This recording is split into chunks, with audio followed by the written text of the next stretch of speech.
जय हिंद दोस्तों। तो थंबनेल देखकर आप सब समझ गए हैं कि आज का मुद्दा क्या होने वाला है, किस टॉपिक पे हम लोग बात करने वाले हैं। तो टॉपिक यही है मेरे प्यारे दोस्तों कि बिहार बीएड के लिए अगर आप लोग अप्लाई किए थे और आप लोग का मेरिट लिस्ट में नाम आ चुका है और आप लोग जो है से काउंसलिंग के लिए अप्लाई कर चुके हैं, तो प्रथम सूची जो है 25 जुलाई 2024 को आने वाला है। प्रथम सूची हम पूरा बात करेंगे आपको कि क्या क्या डॉक्यूमेंट आपको लेकर जाना है और आप कौन सा विषय से अगर आप करते हैं तो आपका जल्दी सिलेक्शन होने की संभावना होती है।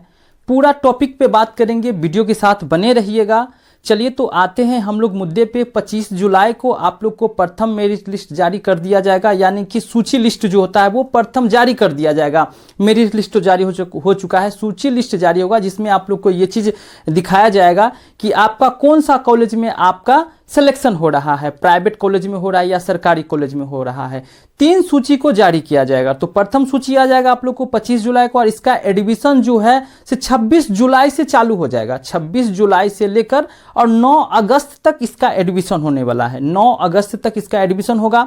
तो इसमें क्या क्या डॉक्यूमेंट लेके जाना है, चलिए पहले सूची पे हम लोग आ जाते हैं।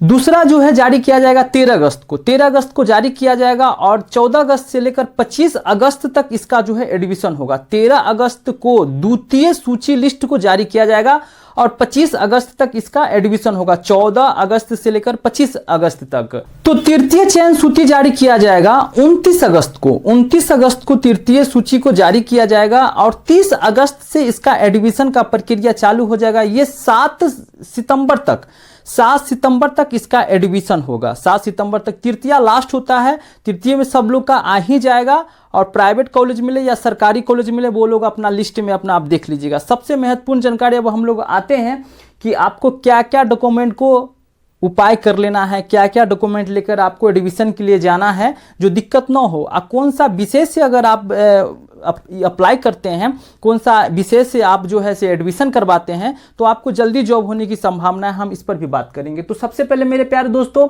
आप सबको जो है मैट्रिक का मार्कशीट वहां लेके जाना है। सूची जारी हो जाने के बाद उस पर बहुत टॉपिक पे हम लोग बात करेंगे। थोड़ा सा आप लोग समय दीजिएगा, पूरा हम क्लियर बात करेंगे, आपका एक भी कंफ्यूजन नहीं रहने वाला है। थोड़ा सा समय जरूर दीजिए, अच्छी जानकारी आपको मिलने जा रही है।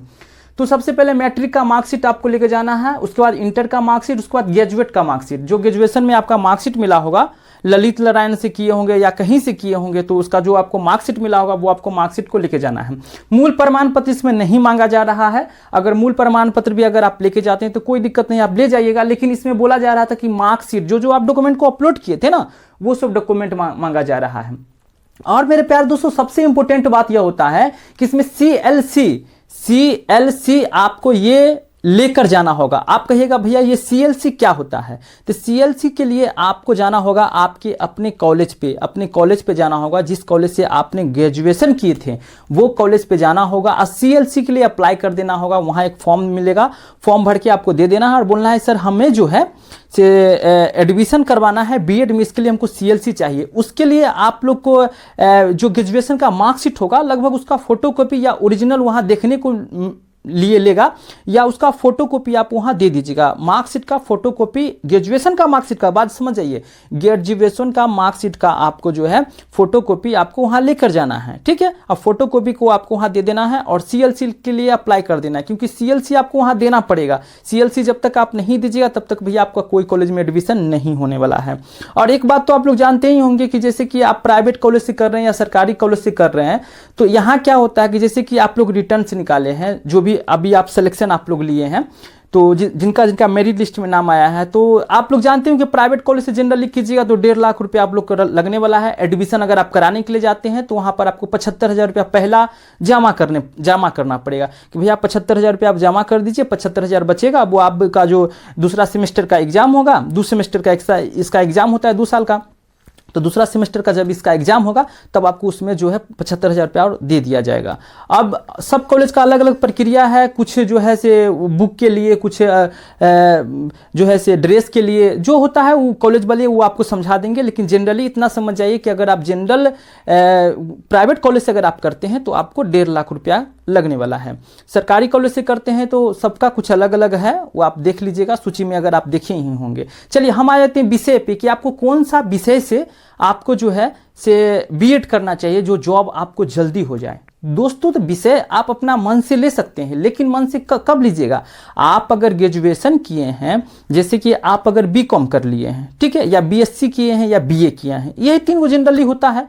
और सब बहुत सारी है अपना, जैसे कि लोग संस्कृत से भी करते हैं, उर्दू से भी करते हैं, तो वो लोग भी करते ही हैं, लेकिन जनरली ये 3 को सबसे ज़्यादा होता है। तो अगर आप बीए किए हैं तो बीए में आप देख लीजिए कि कौन सा आपका ऑनर्स रहा है, आपका ऑनर्स क्या है, ऑनर्स में कितना आपका सब्जेक्ट है, जो भी आपका सब्जेक्ट है उसमें से जो आपको बेस्ट लगे, जिस पे आपका थ्योरी रुचि ज़्यादा है, क्योंकि आपको अपने लिए नहीं पढ़ना है, इस बात को समझ जाइए।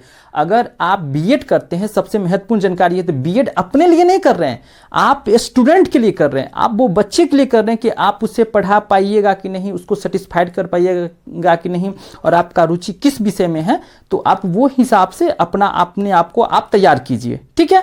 आपका रुचि किस विषय में है, तो आपका ग्रेजुएशन में, फिर से समझिए, आपका ग्रेजुएशन में जो भी सब्जेक्ट होगा, जो भी विषय होगा, 4-5 विषय तो सब में होता है जनरली, तो जनरली आप 5 विषय में से आपका जैसे हिंदी लेना हो, इंग्लिश लेना हो, हिस्ट्री लेना हो, ज्योग्राफी लेना हो, जो भी आपका बेस्ट हो, और जो आपके ग्रेजुएशन में, समझ जाइए फिर से, जो आपके ग्रेजुएशन में सब्जेक्ट है वही सब्जेक्ट से आप बीएड कर पाइएगा। सबसे महत्वपूर्ण बात को समझ जाइए।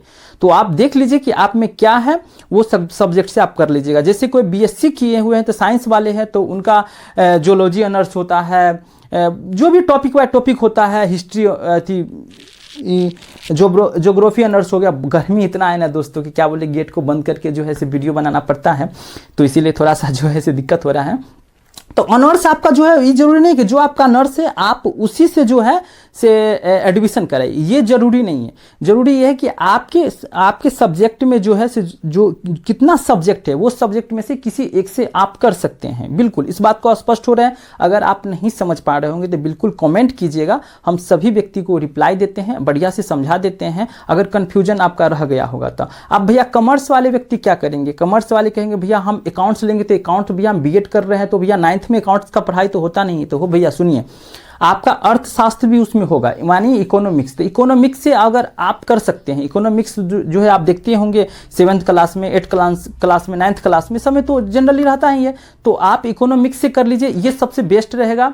और उसके बाद आप जो है से साइंस में आ जाते हैं, तो आपका जो चीज़ में टॉपिक में जब सबसे बेस्ट है, जैसे किसी का मैथ सबसे बेस्ट है, किसी का साइंस सबसे बेस्ट है, रुचि आपका किस में है। ऐसा नहीं है कि भैया आप इंग्लिश से कर रहे हैं तो इंग्लिश के लिए वैकेंसी नहीं आएगा, नहीं, क्योंकि भैया सिंपल सी बात को आप समझिए ना कि आप कॉलेज में जाइएगा तो सभी सब्जेक्ट का पढ़ाई होता है ना, मैथ का भी होता है, इंग्लिश का भी होता है, संस्कृत का भी होता है, उर्दू का भी होता है, सब सब्जेक्ट का होता है। तो ऐसा नहीं कि आप कोई ऐसा सब्जेक्ट से कर रहे हैं तो भैया आप बैठे हुए रहिएगा, किसी का और को हो जाएगा, नहीं, ऐसा थोड़ी है कि एक कॉलेज में एक ही विषय का, एक स्कूल में एक ही विषय का जो है से पढ़ाई होगा, ऐसा तो नहीं होने वाला है। सारे विषय का होता है, जो भी विषय रहता है उस सारे विषय का अलग अलग टीचर होते हैं, तो सारे लोगों को डिमांड होता है। ऐसा नहीं है कि जो है सिर्फ मैथ वाले का ही डिमांड रहेगा और जो है सिर्फ इंग्लिश वाले का, हिंदी वाले का और ज्योग्राफी हिस्ट्री वाले का, इस सब का नहीं रहेगा। ये सब ऐसा नहीं है, सबका रहता है, सबका प्रेशर, सबका जो है से पढ़ाने का सेमेस्टर बाय सेमेस्टर वहाँ पर दिया जाता है, घंटी बजता है, उसके बाद वो जाएंगे तो वो आएंगे, वो जाएंगे तो वो जाएंगे, इस तरह से सबका रहता है। तो आपका जिस पर रुचि है, फिर से हम समझा रहे हैं कि इस बात को गलती आप यहाँ पर बिल्कुल मत कीजिए। अगर आप थोड़ा सा गलती कर लेते हैं कि भैया आपका रुचि मैथ में है और आप अगर इंग्लिश से कर लेते हैं तो भैया आपको वहाँ पर इंग्लिश पढ़ाना पड़ेगा। इतना बात समझ आइए कि जो बीएड कर रहे हैं ना, ये बीएड का जो कोर्स कर रहे हैं, ये आप अपने लिए नहीं कर रहे हैं, ये बच्चों के लिए कर रहे हैं, जिसे आप पढ़ाइएगा उसके लिए कर रहे हैं। तो आपको सेटिस्फाइड करना पड़ेगा ना जी, आपको पढ़ा के उनको सेटिस्फाइड करना पड़ेगा। और आपका रुचि किस विषय में है, आप उस चीज को तो देखिए कि आपका रुचि है किस विषय में।